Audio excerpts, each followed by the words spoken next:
FIFA sold us the ultimate football experience, a 48-team tournament with more games than ever. But fans actually walked into a hyper-capitalist ticket gauntlet. This timeline tracks the event's major milestones, and it highlights a massive problem. Before a single player even stepped onto the pitch for the final match, the tournament was already under legal review. 2 U.S. states launched formal investigations into the ticketing process.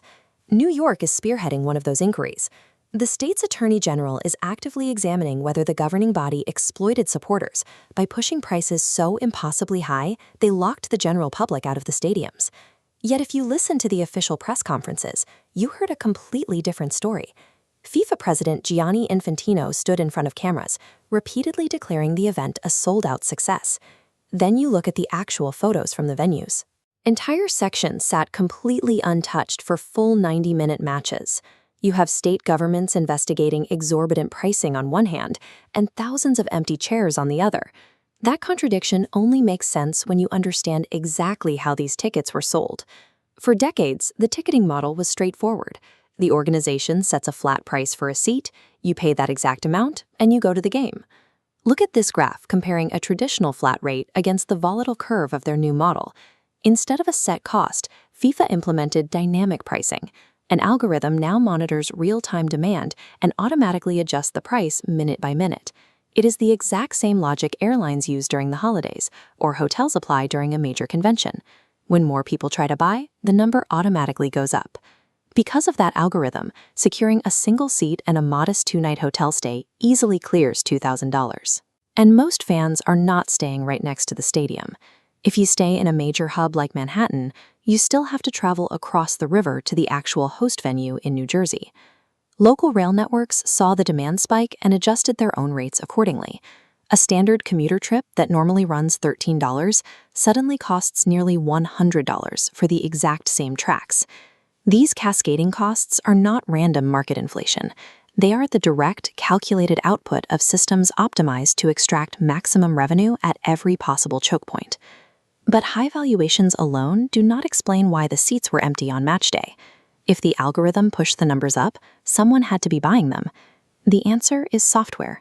This flowchart illustrates how a fluctuating market creates a massive incentive for automated resellers. Scalping bots sweep in and hoard digital tickets in bulk, artificially starving the supply until the algorithm drives the public price even higher. The bots only profit if human beings eventually pay the final markup. When local fans look at a massive price tag for a group stage match and close their browsers, those digital tickets get permanently stranded on a scalper server. We have concrete data showing this exact failure point. It played out perfectly during last year's Club World Cup semifinal. Even with massive global clubs like Chelsea and Fluminense on the roster, the secondary market vastly overestimated local willingness to pay. Days before kickoff, the automated resellers realized they had overplayed their hand. Seats that were held at $473 crashed, dumping onto the market for just $13. That is the mechanical reality of treating a stadium like a stock exchange. The local supporters sit at home staring at a screen, while the digital asset expires uselessly in an empty seat. The financial squeeze is only one half of the equation. Even if a supporter manages to navigate the dynamic pricing algorithm, they still have to navigate the State Department. Across dozens of nations, severe visa delays and active travel restrictions have created an impenetrable logistical wall around the host country.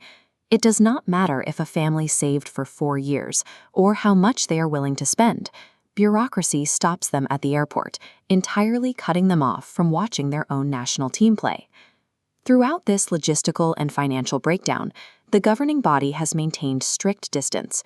They insist they are not involved in these controversies, despite actively operating the digital infrastructure that triggered them.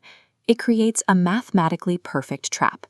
The people who live right down the street are systematically priced out by software, while the global supporters who have the funds are physically barred from entering the country. When the loudest conversation surrounding the biggest sporting event on Earth isn't about the quality of the football, but about pending lawsuits over ticket manipulation, it forces a simple question. Is this tournament actually built for the fans, or is it just built for the algorithm?